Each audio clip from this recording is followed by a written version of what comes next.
Coming up on today's show, we're going to be cooking up an off-season plan for the Cincinnati Bengals in 2025. And by the way, we're going to be being realistic in the process as well. Not going to see any crazy stuff. I think this is all stuff Cincinnati is capable of doing and stuff that, in my opinion, they need to do if they want to get to where they want to get to and really be a threat in the NFL, which they should be when they have guys like Joe Burrow and Ja'Marr Chase on their football teams. That is coming up on today's show. But before we get into that, make sure you hit that thumbs up icon for us if you have not done so already. Switching it up here in 2025, the month of January.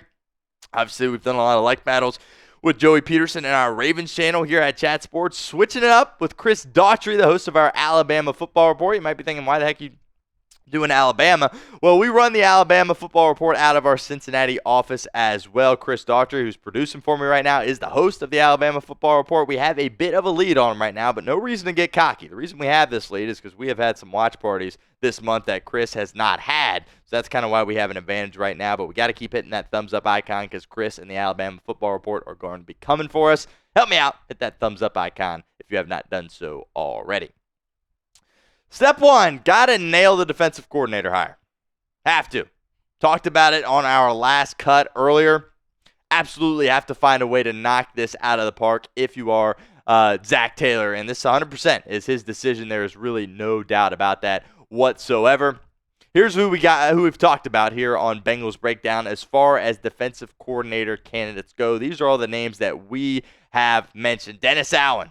He was the guy that Zach Taylor really tried to bring in when he first got the job, right? And Dennis Allen was the defensive coordinator with the Saints at the time, so it didn't really make any sense to make a lateral move for Dennis Allen. I think the talks have kind of cooled down there, but I think Allen definitely is a formidable guy that could potentially take over for Cincinnati. We talked about Robert Saleh a lot as well. He's going to be a highly sought-after guy. Obviously, the connections with Mike Zimmer previously being here. I think the best defenses in franchise history were coached by Mike Zimmer. Eberflus for the Chicago Bears, of course, his head coaching tenure was a disaster, but he did some great things as the DC for Indianapolis. Christian Parker, an up-and-coming kind of guy. Aubrey Pleasant, I'm a big fan of him, works for Sean McVay. I would love to see him get an interview. Steve Klinkscale has some Ohio connections, as does Ryan Downward. And, of course, the two guys that Cincinnati has interviewed, Patrick Graham and DeMarcus Covington, and James Rapine shouting out Tosh Lupoy. These are all the guys that we've talked about here on Bengals Breakdown, but there is going to be plenty of other guys as well in the coming days, and we will update that list. But those are kind of the guys that we have discussed. Got to nail it. No other way around it. Have to be better on that side of the ball, and it all starts with that defensive coordinator hire. Number two, in my opinion, really the number one thing that needs to happen. Chronologically, the defensive coordinator hire comes first, but this is the most important thing that needs to happen in the offseason for Cincinnati. Got to pay Ja'Marr Chase. You didn't do it last season, which didn't make a ton of sense, but at the same time, I was like, whatever. Like, he's got to play another year before he technically deserves it, what have you. Well, he went out there and won the Triple Crown, and he's ready to break the bank. 120 receptions, over 1,700 receiving yards, 17 touchdowns. Unbelievable. One of the best seasons you've ever seen from any receiver in the National Football League. Got to figure out how to pay this guy his money so he shows up on time for training camp. No reason to extend this longer than it needs to. Priority number one, get that man his money when it comes to Ja'Marr Chase at that wide receiver spot. Speaking of priority number one, what do you guys think priority number one should be for the Bengals this offseason? Let me know in the comment section. I personally think it is pay Ja'Marr Chase, but I want to know what you guys think. Let me know in the comments. If that ad comes here on YouTube, that's totally fine. Take advantage of it. Get down there and sound off for us. Number three, pay Tee Higgins at that wide receiver position. Again, coming into the season, I was expecting this to be Tee Higgins last year with the Cincinnati Bengals. Then the season plays out, and my mind has changed in regards to Tee Higgins at that wide receiver position. I think you need him. Your offense is too potent, too nasty when he is out there on the football field, and he complements Ja'Marr Chase so well. Chase is obviously the one, right? But Tee Higgins would be a one in so many other places around the league. Joe Burrow clearly wants him to stay in Cincinnati multiple times in press conferences throughout this year. He has brought that up, And it's up to the organization to make this happen. Taking a look at those numbers there, unbelievable stuff. Wasn't able to eclipse 1,000 yards. I think the injuries are definitely a concern, but really, people love talking about Tee Higgins and his injuries. Well, let's talk about the injuries he played through this year, right? Against Pittsburgh and against Denver when he absolutely went off. He was so banged up in that game and went nuts. And early in his career, he really didn't get that banged up at all. But it's just the past couple of seasons. Injuries somewhat of a concern for me, but I definitely think he is a guy that needs to come back for the Cincinnati Bengals. Got to make that happen. Next up, talked about nailing the defensive coordinator hire. You also got to nail the offensive line coach hire. No doubt about that as well. Frank Pollock, I think, deserves a ton of criticism for the way the offensive line has played in recent years, to be quite honest with you. The organization put a lot of resources towards that group. Free agency and draft picks. Can't blame the front office for the offensive line. Frank Pollock had everything he needed right there in front of him, and he absolutely could not get it done. This next guy better come in ready to go because you got Joe Burrow back there. It's your franchise. And got to find a better way to protect him. He went off this year, as a lot of us expected him to do, but he cannot be continuing to take that kind of punishment year in and year out. I understand a lot of it has to do with the style in which he plays. He holds on the ball, he extends plays, but can't take that much punishment in 2025 because if number 9 is not upright, you're toast. Next up, cut some of your veterans. There are several veteran players on the Cincinnati Bengals that you just got to make the decision. Zach Taylor made the tough call to get rid of Lou Anarumo. There's going to be some tough decisions here, but decisions that you need to make because the production from some of these guys just wasn't what it needed to be. Sheldon Rankins, you would save $10.5 million in cap space if you were to cut him. No-brainer, right? You essentially made the move last offseason to go with him over DJ Reader because DJ Reader's not making a ton of money. In fact, I think you're paying Sheldon Rankins more than what the Lions are paying Reader. Massive mistake by Cincinnati. Rankins had the illness that basically sidelined him for the majority of the year, and he had the hamstring before that. So he didn't really play much for you, but when he was out there, it was clear that he was not really a great piece for you. No-brainer to me, cut him. Geno Stone, another guy. You threw a contract at in the offseason. I expected him to come in and kind of pick up where he left off in Baltimore. That was not the case. He had a really bad season at that safety spot for Cincinnati. Was a liability back there. I'm ready to cut him, move on. I don't think there's really any reason to, try to run it back with Geno Stone. He was out there for every single game. You know what he did. Why try to bring him back? Maybe the DC can, develop him a little bit better. He's still a younger kind of guy. But his year one, as far as I go, was a disaster. And then Sam Hubbard. This one's tough. Would save $6 million against the cap if you were to cut him. Clearly not the player he once was. Doesn't really offer you anything from a pass rush perspective, which is unfortunate. Look, cut him. Maybe try to find a way to get him back on the team. Cincinnati legend. Everybody loves Sam Hubbard, but $6 million against the cap, you certainly could use it. He is not worth that at this point in his career. We'll continue with our show here in a moment, but first, want to give a shout out to our friends over at GameTime because today's show is presented by GameTime. GameTime is a new feature called GameTime Picks that makes getting tickets to see your favorite teams play live even easier.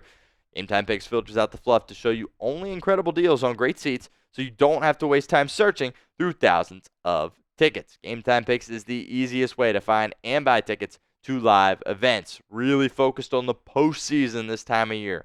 Now, our Cincinnati Bengals, of course, aren't playing, but that doesn't mean you can't get tickets on Game Time to see another NFL postseason game. Would really encourage you guys do that. Game Time makes it so easy for you to get your tickets, show up to the game, and get into the venue and have an absolute blast. You can always count on Game Time. Also, Red Spring Training will be here before we know it.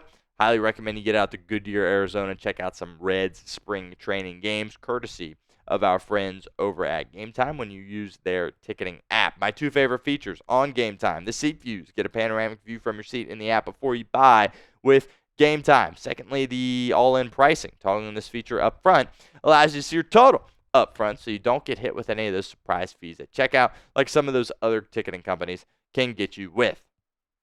So take the guesswork out of buying tickets with GameTime. Download the GameTime app, create an account, use code CHATSPORTS for $20 off your first purchase. Terms apply. But again, create an account, redeem code CHATSPORTS for $20 off. Download GameTime today. Last-minute tickets at the lowest prices, guaranteed. Next up here, got to retool the interior offensive line. Really pleased with what you got at the tackle spots. Obviously, you hope for more health with Orlando Brown Jr. and Amarius Mims. Love what you got in your center, Ted Karras, but your guard play got to be better. In fact, I just need to see new bodies in there. Alex Kappa, a lot of people fell in love with him. Kind of, as far as the Hard Knocks goes, he had some good moments on there, but look, the play just has not been up to the standard of a National Football, level starting guard in Alex Kappa, and you have to move off him when things like that are happening. Also, the guard spot, opposite of him, whether it be Cordell Volson or Cody Ford, neither one of those guys are offering enough for you at those spots. Need to see new bodies in. I'm fine if Volson's going to be a backup. In his case, I believe he's going into the final year of his rookie contract, if I am not mistaken, as far as Volson goes. But Kappa is a guy that you probably need to move off of. Tough decisions you need to make, and he really was one of the worst guards in the National Football League. Another opportunity for you guys to get involved with our show here at Bengals Breakdown. Name a player the Bengals should cut. So one of the guys I had just mentioned, or you got another guy in mind? Let me know in the comments of today's show. Next up here, as far as the offseason plan goes, add a pass rusher in free agency. Several guys that you can look at adding at that pass rush spot. Thought Joseph Osai kind of came on for you late in the season, but who knows if he will be back with the Cincinnati Bengals. I think Trey Hendrickson obviously is a great player, but he needs some help. Here's some potential guys that could be on that list. Matthew Judon is a guy that I like a lot. Veteran player that was really great in New England since has been with Atlanta. Matthew Judon in Cincinnati would be really, really exciting. Chase Young, obviously there's some Ohio ties there. His NFL career hasn't exactly panned out the way I'm sure he had hoped, but I definitely think he would provide an upgrade for you at that pass rush spot. Also, Azeez Ojulari, a guy that we talked a lot about trading for at the trade deadline. Cincinnati, of course, did not do that as he stayed with the New York Giants, but he's a guy that you could potentially go after in free agency this season out of Georgia. He really finished the year strong and had a really good game when you played New York on Sunday Night Football there at the earlier stages of the season. Next up, try to bring back Mike Gesicki. Try to bring back Mike Gesicki. It should be at least something you're trying to accomplish. You might not be able to make it happen because why? Well, if you take a look at my list right there, if you're paying Tee Higgins and Jamar Chase, there's not a ton of other resources to go around, especially you're paying Joe Burrow and all the holes that you got on defense. So paying a tight end doesn't seem like something you could really afford to do, but Mike Gesicki might be looking to take less so he can stay with a guy like Joe Burrow. Burrow loves him, right? No reason not to. Gesicki had an outstanding season. He's a great leader. He's a great locker room guy. He's great in the community as well. Really stand-up guy. And I think the Bengals should try to bring him back because they've never really had consistency at that tight end spot here in the Joe Burrow era. It's just kind of been new guys filtering in and out. I think Gesicki could be a guy for you for the next 2 or 3 years. But again, he played really well this year. He's looking to get paid, and it just might not be feasible that happens here in Cincinnati. We will be covering free agency, of course, here at Bengals Breakdown. If you enjoy free agency videos, found the right spot. Hit that sub button, youtube.com/BengalsTV for all your Cincinnati Bengals free agency needs. Number 9 here, 2 more. Look, nobody on defense is safe besides 91. 91, of course, is Trey Hendrickson. Look, you were awful on that side of the ball this season. Let's not get affected by what happened the last 5 weeks of the season to really get off what really took place on that side of the football. Cam Taylor-Britt at that cornerback spot. You expected him to come in and be a lockdown cornerback one for you in this league. It was good, pretty good a couple of years ago, but got benched twice here in 2024. And if the Bengals were to move off him, I would be completely fine. There's stories about him, not always being locked in, having a little bit too much fun off the field. Don't have time for that, especially when you're going out there on Sunday and not playing very well. Came on strong at the end of the year. Got to give credit to him. He fought the adversity. He handled it correctly, and he came back the right way. But if the Bengals feel like they can get a better guy at that cornerback spot, might have to move off CTB. Jermaine Pratt, I like Jermaine Pratt a lot. He gets a lot of flack, but he's regressed the past couple of years. It just is what it is. Got to give him a lot of credit. Look at all those tackles. So it wasn't like he wasn't tackling people. Tackle number still very, very good for Jermaine Pratt, but the play at the linebacker spot has not been good over the past couple of seasons. It's kind of the way it is. Now, hopefully the DC that comes in can help develop Pratt a little bit more, and maybe he can get back to kind of his old ways there at that linebacker spot. But Jermaine Pratt is a guy that you might have to look at moving off of as well, despite the fact you gave him a contract. Joseph Osai, he will be a free agent, just wrapped up the final season of his rookie campaign. Came on for you strong at the end of the year, but I just don't think he's a guy that you bring back if you're Zach Taylor, Duke Tobin, in this Bengals organization. I think you got to look at other places when it comes to that defensive end position. Jordan Battle, he had an opportunity. They gave the job back to him after Von Bell kind of took it from him at the beginning of the season. He was good in spots as far as Battle went, but just so much inconsistency at that safety spot with him and Geno Stone. Obviously still a young player. That was only year 2 for Battle, so they're probably not going to move off him. But he can't be a guy that you roll out there for every snap if he's not playing up to standard. He got beat over the top way too often here in 2024. Can't be the case again in 2025. Need to see a lot of development from Battle from year 2 to year 3. Last one here. Got to adjust the training camp and the preseason schedule. Look, what you're doing ain't working, right? So got to completely do something different when it comes to how you're handling training camp and the preseason. This is what Cincinnati has done in September under Zach Taylor. That is absolutely disgusting when you take a look at that, especially in 23 and 24 when you've had Joe Burrow. All right, 24 you had a healthy Joe Burrow and you didn't win a football game. Right? I mean, are you kidding? That's just absolutely unacceptable that would happen for the Cincinnati Bengals football team. And that's got to get cleaned up. And I think that starts with how you handle the offseason, how you handle training camp, and how you handle the preseason. Zach Taylor's been very much a player's coach. He's kind of taking things easy on some guys. Might have to switch that up and really get them to lock in September, because you absolutely cannot start out as slow as you did all of these seasons in September in 2025. Can't happen. One last one here. We went through our 10, but a bonus requirement. If Cincinnati is going to get to where they want to get to, and get to where they should get to based on the talent that they have on their football team, their front office must modernize their approach to handling and restructuring contracts. They have a very archaic way of operating, and that's kind of why they are where they're at. They go out and they spend a little bit of money, but they don't restructure the contracts in the right ways like a lot of these other teams do. Philadelphia, of course, comes to mind. Miami, you're sitting there like, oh, they're paying them, and them. How are they doing that? Why can't we do that? No, you can, and you need to do it if you're going to be able to keep Tee Higgins, by the way, around as a Cincinnati Bengal. You got to allocate that money later. You got to push that money down the line, something they hate doing, but you have to modernize your approach if you want to build a formidable roster around Joe Burrow and Jamar Chase and company. Last opportunity to get involved with our show here at Bengals Breakdown. What is your confidence level in the Bengals front office this offseason?